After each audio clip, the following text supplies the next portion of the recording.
Hey guys, before we get started with this devlog, I know it's a very lengthy video and I didn't plan for it to be that long, so I'm gonna go ahead and wrap this up quickly by saying that everything I've said in this video is old news, kinda. I've been working very hard as of recently, so most of the stuff I say in here about me only working on the game by myself or it looking shitty right now has all been fixed. Here's some screenshots of befores and afters of what the game looks like now.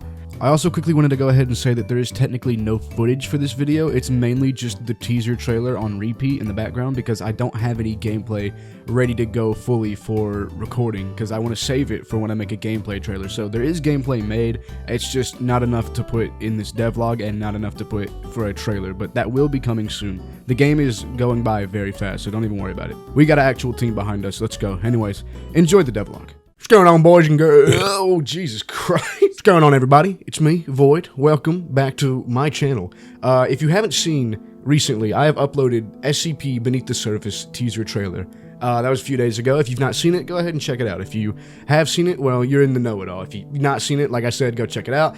And don't come back. Don't come back until you've seen it. If I catch you around here and you've still not seen it, you're gonna have to pay a pretty hefty toll. Alright, enough jokes, because, you know, I'm a serious man. That's me. I never joke around. I'm not funny. I stick to the serious aspect of life.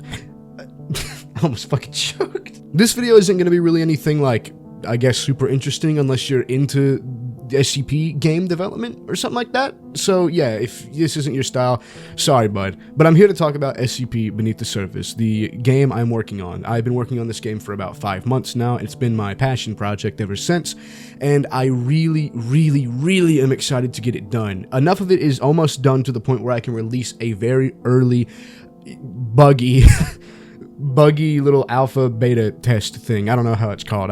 Like I said, I've not been into game development before, so we barely made it. So I'm making this video because I wanted to talk about more in depth of what this game is going to be, since I didn't do it in the trailer because it was more of a teaser trailer. Don't worry, an actual gameplay trailer will come out when enough of it is ready, because I don't want to make a trailer with not enough of it ready, and then when you see the game versus the trailer, you're like, whoa, what's all this stuff? There's like beasts and anomalies flying all over the place in the trailer, and then you got in the actual game, there's like a little monster on the ground, and his name is Zachary, and he doesn't do anything. So let's go ahead and talk about what the game is about without spoiling too much of it, because I want you guys to be immersed. I'm just going to talk about what this game kind of is going to shape to be without telling you everything that's going on. So let's start with the introduction. SCP Beneath the Surface is again, SCP game where you play as a Class D personnel. Now, I know, in almost every other survival SCP game, you play as a Class D. SCP Containment Breach, you play as D9341 surviving a containment breach. In SCP Unity, which is kind of the same thing, you play as a Class D surviving a containment breach. In SCP-5K, you play as a group of, I think it's UIU soldiers trying to take down the Foundation during one of their containment breaches. In SCP Secret Laboratory, it's a multiplayer game. You're playing as all the personnel trying to survive a containment breach. But in all of these SCP games that we have, not all of them, but most of them, they all seem to follow a similar direction. Can you guess, little guy in the back, what that direction is? Boom! Right, containment breaches. Every game has a containment breach going on, which is good. I mean, it serves as the aspect of the horror and the survival horror aspect. However, SCP Beneath the Surface will not do that. Or at least, maybe not. I don't know. I've not decided yet. A majority of what you're going to see in SCP Beneath the Surface and what's going to make it different from other SCP games is that there is no containment breach going on. You are surviving as a Class D personnel in the normality of the Foundation. You are going to see how the Foundation works, how these people look and do their jobs, what a Class D has to go through, and there's going to be unique SCPs, there's going to be familiar SCPs. I'm currently looking at a long list of SCPs I have written down that I don't know what I should add and what I should scrap. It's a long list. I don't like reading. So in this game where you play as a Class D, you will be tested on various amounts of SCPs trying to survive like a normal Class D was. In the SCP Foundation universe, Class D are death row inmates who are told that if they work with the Foundation for 30 days, they will be granted freedom and they will be pardoned of all existing crimes that they did. So that is kind of why they're there. So your character is trying to survive so that he can go back to doing his real life. Yeah, that's what he's doing. But in order for him to do that, he has to be tested on SCPs. SCPs that could kill him, could cause him to have some sort of mental breakdown, SCPs that could affect his, health, anything like that. And all the SCPs I'm going to be putting in the game are unique, and I'll go over a few that I've put in the game already. I'm not going to spoil a lot, though. I just want to go ahead and list some of the SCPs that's been added. Note that some of these SCPs might be subjected to change if I feel like they're not super fun to play against. And also, some of these SCPs aren't ones you get tested on. They're just there. So, this is the list of SCPs that have currently been added. The first runner-up that we've got already is a familiar face, SCP-173. So, if you don't know what 173 is, SCP-173 is the giant statue that if you take your eyes off of it, or if you blink, it gets gradually closer, and if it gets close enough to you, it could strangle you or fracture your neck. And when I say fracture, it fucking demolishes your neck, that's just how it does. He's pretty much the most popular SCP, and I added him because, I have a good idea for him later in the game. So, let's go ahead and move on to more original SCPs that I've added. The next SCP that I've decided to add is SCP-978. SCP-978 is a Polaroid camera that when taking a picture of somebody will reveal their deepest desires. At least that's what I think what it does, I remember. If not, it's a pretty easy code change, so don't even worry about it. But I read all about these SCPs that I looked up, so yeah, it's a little red and black Polaroid camera that once you take a picture of something, it shows that person's greatest desires. So this isn't necessarily an SCP that can kill you, but it is an SCP that does something interesting that will rely on the lore of the game as it goes on, so don't even worry about it. Not all these SCPs are going to pose a threat. That doesn't mean none of them are going to, though, because you are still having to survive. Anyways, next SCP. The next SCP I'm adding on is SCP-3041. SCP-3041 is a knife that when you hold it, you end up having a nightmare about you killing someone and ripping their heart out and eating it, or something like that. I know, pretty gruesome. But it turns out that when you kill this person, you'll realize that this person is familiar to you. So if you are a Class D, in your dream you might be killing another Class D. However, that person might seem familiar, but you have no idea who they are or if they even existed, and no one around you knows that they existed. But the plot twist is that when you actually kill somebody with this knife, it actually erases that person out of existence to everyone who ever known them. So that will be in the game, and I got a really cool idea for it in the game. So I can't wait to show you guys. It's gonna be spectacular. Alright, so moving on to the next SCP, we've got SCP-330, which is a candy bowl full of candy that says, "Take no more than 2, please."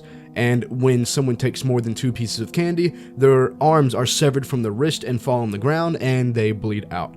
But there are ways to prevent this or work around it, but it's very, very, very complicated, and it doesn't work 100% of the time. So yeah, that'll be another one added into the game. And I know on paper that sounds like a really boring concept, but don't worry, I've already tested all these SCPs in my game. I've made sure they actually are interesting and or fun or challenging to, mess with and survive. So don't worry, this little candy bowl will be full of just adventure. Alright, and the very last SCP I'm going to tell you guys about that I've added, which this isn't the last SCP out of all of them, this is the last one I want to show you because I still want you guys to be surprised by what's to come.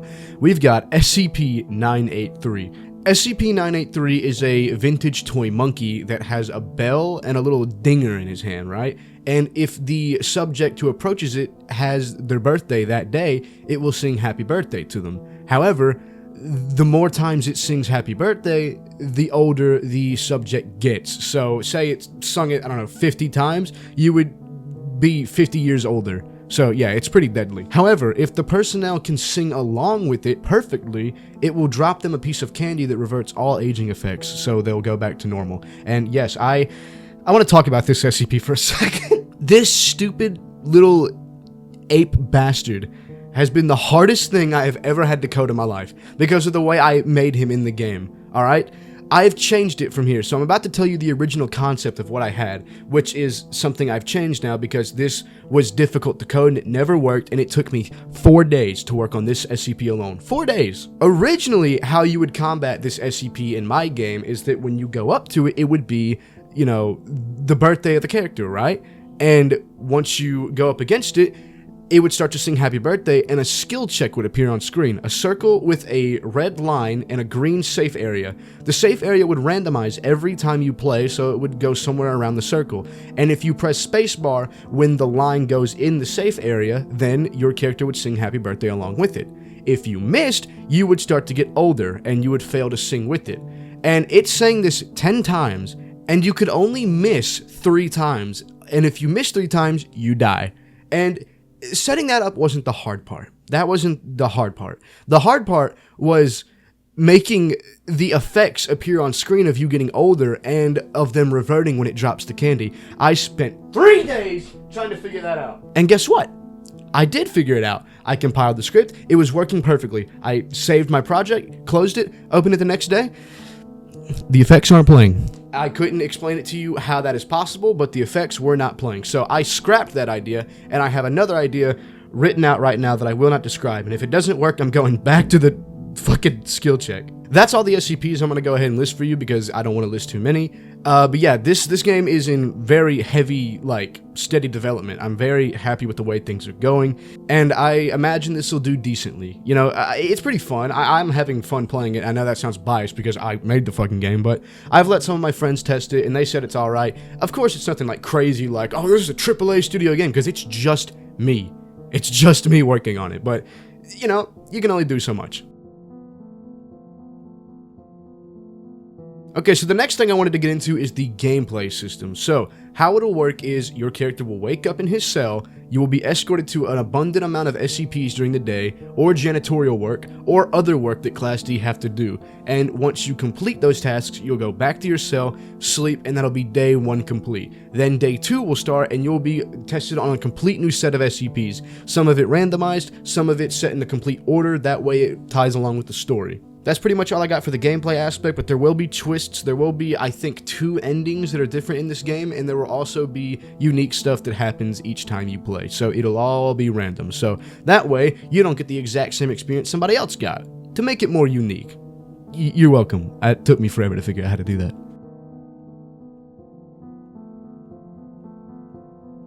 Alright, next up, let's talk about characters. There are so many characters in this game. I completely overdid it and overworked myself, and me creating how many characters I put in the game almost stopped me from wanting to work on this game because of how much work it was. Let me describe it to you. Every person you find in this game is going to be doing something, like a task. They're going to be moving somewhere to somewhere else. They're going to be escorting. They're going to be working. They're going to be talking to each other. Every NPC is doing something. They're alive. Not actually, but you know what I mean. I wanted the place to feel really like alive, like a workplace. So everyone, almost everyone talks.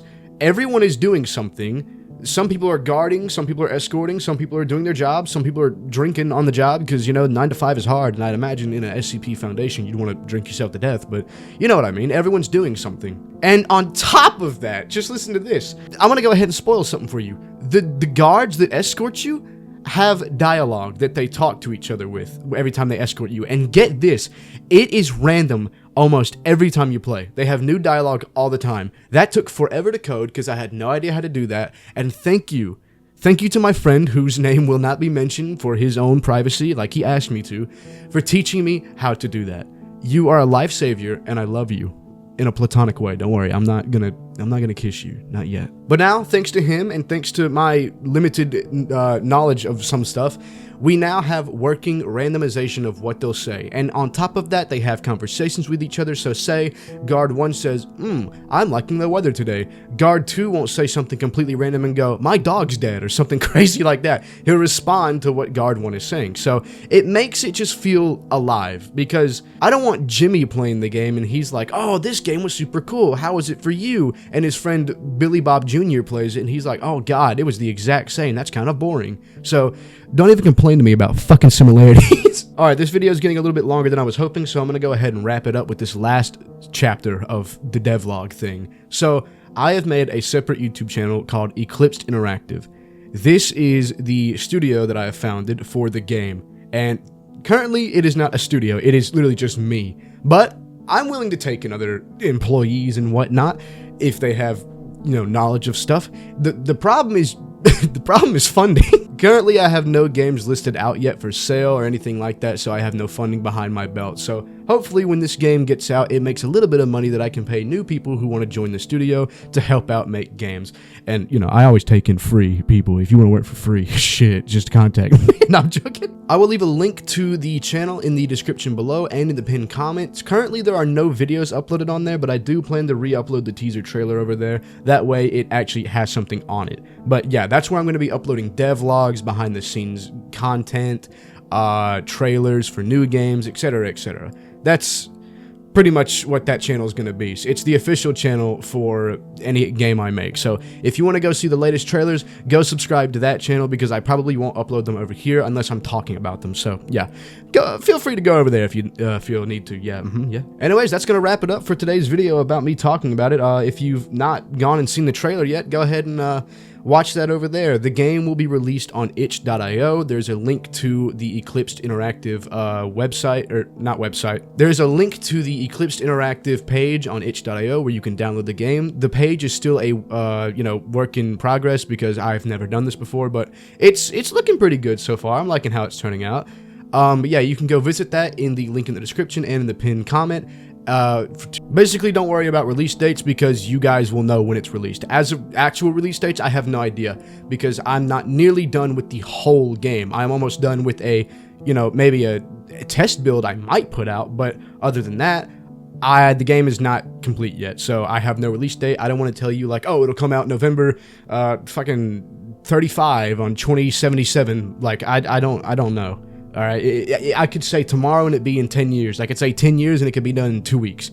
But I promise you it's not going to take 10 years. The game is at a steady pace. You know, right now I literally have all my lights baking, which I am regretting doing. I hate baked lighting in Unity because it's messing with all my stuff. So I might just go ahead and set up an LOD, which is basically just lights, real-time lights rendered better. I don't know how to describe it.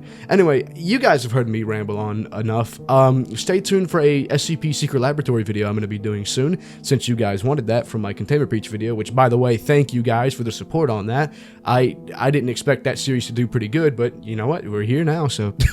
Thank you guys so much for watching. I hope you enjoyed hearing me talk about the game coming out. I hope you guys are as excited for it as I am. I cannot wait to release this for you guys to play and hear your feedback because I am loving how the development's going. And like I said, I'm always down for feedback. I'm always down for criticism. I'm not going to be like, oh, so-and-so said my game's bad. As long as it's not like, you know, Steam reviews like, please add sex. Like, anyways, I'm going to go ahead and head out. I'm going to go drink something because I'm thirsty. Probably going to watch a movie while I wait for lights to bake. But thank you guys for watching. Please consider leaving a like, subscribing, yada yada, whatever. I'll see you guys in the next video. Take care, guys. Love you.